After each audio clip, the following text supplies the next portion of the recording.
অবশেষে সবার সামনে অনামিকা স্বীকার করে নেয় যে সে আসলে প্রিয়া। নিজের অপরাধের দায় নিয়ে প্রিয়াকে জেলে যেতে হয়। হ্যালো বন্ধুরা, সিঁদুরের মূল্য ধারাবাহিকের আগামী পর্বের নতুন আপডেট নিয়ে আবারও হাজির হলাম আপনাদের মাঝে। আসন্ন পর্বে আপনারা দেখতে পাবেন অর্জুন বড় ঠাকুমাকে বলছে, বড় ঠাকুমা, ওই গুন্ডাগুলোকে কে দেখেছে? নিচে তো ওরা লুটপাট চালাচ্ছে, আমি কিছুই বুঝতে পারছি না। ঠিক তখনই সেখানে অনামিকা এসে পৌঁছায়।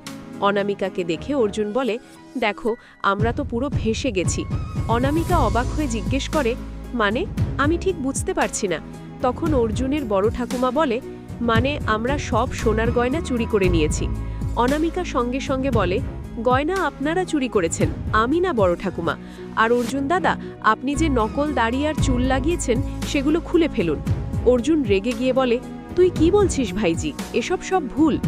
এই সময় অনামিকা চুপিসারে ফোন রেখে ভিডিও রেকর্ডিং চালু করে দেয়। এরপর অনামিকা বন্দুক তাক করে অর্জুন আর বড় ঠাকুমার দিকে।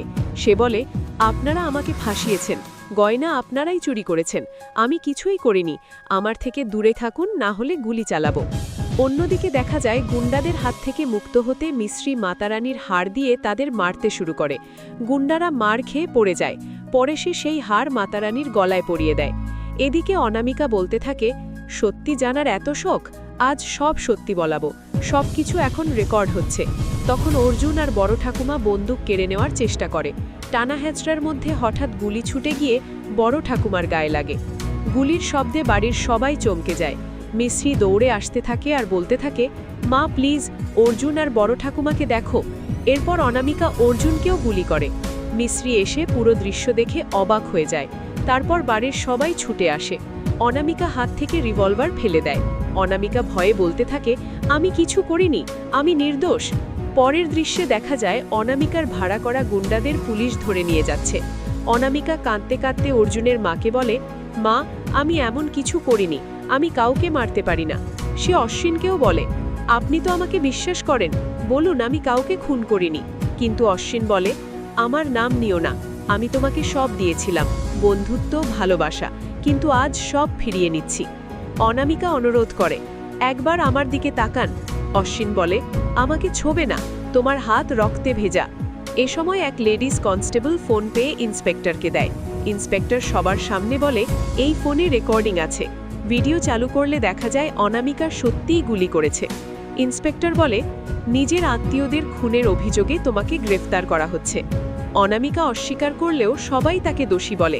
মিশ্রিও বলে, ওই খুন করেছে। পরে অনামিকা উল্টো মিশ্রিকে ফাঁসানোর চেষ্টা করে, কিন্তু অশ্বিন মিশ্রির পক্ষ নেয়। পরিবার সবাই মিলে অনামিকাকে বের করে দিতে চায়। রাগে অনামিকা জানায়, সামনে থাকা লাশগুলো আসলে অন্য কারো নয়, অর্জুন আর বড় ঠাকুমার। এতে সবাই অবাক হয়ে যায়। এরপর সত্য ধীরে ধীরে সামনে আসে। অনামিকা আসলে প্রিয়া। আগুনে পুড়ে যাওয়ার পর প্লাস্টিক সার্জারি করে নতুন পরিচয় ফিরে আসে সে। ডকুমেন্ট, রিপোর্ট, সব প্রমাণ সামনে আসে। রাগে অনামিকা আবার বন্দুক তোলে, কিন্তু শেষে সব পরিকল্পনা ভেস্তে যায়। সে আরও জানায়, বাড়ির সব টাকা গয়না নাকি চুরি হয়ে গেছে, কিন্তু মিশ্রি জানায় সব আসল জিনিস সে নিরাপদে রেখেছে, চোরেরা নকল জিনিস নিয়েছে। শেষে পুলিশ ফ্রড, নকল পরিচয় আর খুনের অভিযোগে অনামিকাকে গ্রেফতার করে। যাওয়ার আগে অনামিকা সবাইকে হুমকি দেয় সে আবার ফিরে আসবে প্রতিশোধ নিতে। এভাবেই শেষ হয় আজকের পর্ব। তো বন্ধুরা, আপনাদের কি মনে হয়, অনামিকা কি এবার নিজের পাপীর শাস্তি পাবে? কমেন্টে অবশ্যই জানাবেন। আবার দেখা হবে পরের ভিডিওতে। ততক্ষণ ভালো থাকুন, সুস্থ থাকুন। টাটা।